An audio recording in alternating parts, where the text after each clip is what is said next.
بریم یه واحد طلا ببینیم ما هم چه بازسازی کرده. به.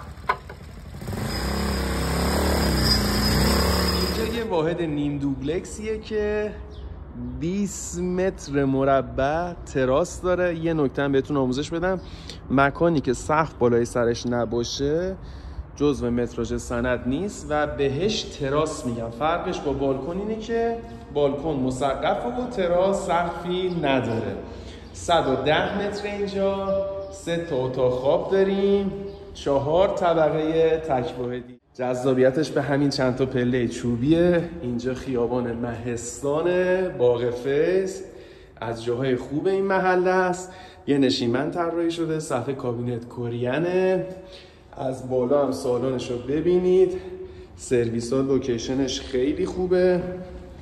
2 تا از خوابهای این واحد رو به همون تراس زیباه.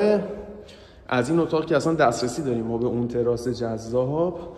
اتاق سومش هم یه مقدار کوچولوتره و مخصوص کودکان شما طراحی شده. برای بازدید و خریدش در خدمت شما عزیزان هستم.